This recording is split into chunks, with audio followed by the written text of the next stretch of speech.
আসসালামু আলাইকুম রহমতুল্লাহি ওবারাকাতু।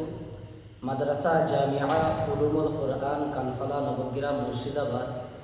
ইনশাল্লাহ আমাদের মাদ্রাসার ছাত্র যিনারা আছেন হিফজ ডিপার্টমেন্টে, আমাদের মাদ্রাসার সম্পূর্ণ অন্য যে মাদ্রাসা তার চাইতে সম্পূর্ণ আলাদা রুলস এবং নিয়ম, আমাদের পড়ার সম্পূর্ণই আলাদা।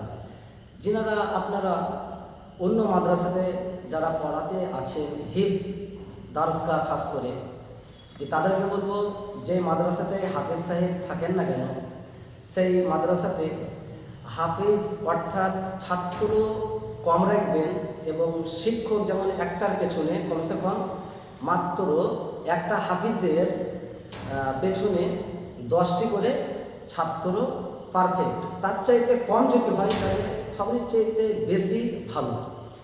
এবং যখন কেউ সবক শুনবে, সবক শোনার পরে ওই সবক কিন্তু ওই হাফিজের, যে হাফিজ সাহেব সবক শুনবে ছাত্রদের দেখে সবক শুনবে এবং রুলে কিংবা যে কোনো এতে লুকমা ওটা নির্ণয় করতে হবে, দিতে হবে।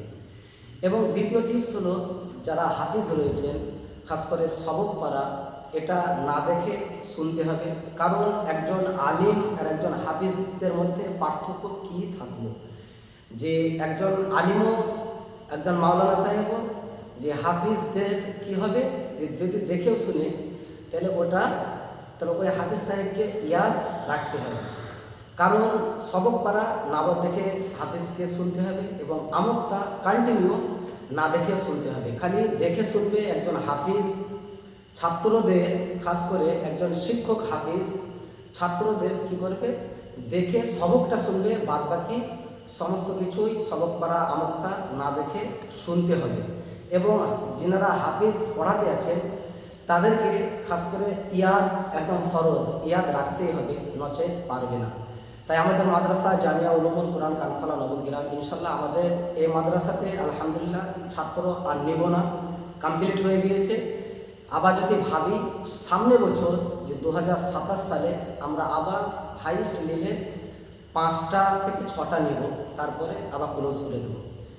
তাই এটা আমাদের আজকে টিপস ছিল। ইনশাল্লাহ আপনারা এরকম নিয়ম কানুন অনুযায়ী চালাবেন, ইনশাল্লাহ ওই ছাত্রের ভবিষ্যৎ কোনোদিন নষ্ট হবে না, সাকসেস অতি শীঘ্রই সাকসেস হয়ে যাবে। যে আপনি পড়াতে আছেন এবং পড়ার পরে যদি ওই ছেলেটার ইয়াদই না থাকে তাহলে ওই হাফিজকে বানিয়ে কি হবে, ওই ইয়াদ যদি ভুলে যায় তাহলে আপনারও দাম থাকলো না এবং সেই ছাত্রেরও কোনো দাম থাকলো না। তাই খুব রিকোয়েস্ট যে আপনারা যিনারা পড়াচ্ছেন খাস করে ভালোভাবে পড়ান এবং ছাত্রদেরকে ইয়াদ দাসটা বেশি করে মাথায় এবং জবানিটা বেশি করে পড়ান।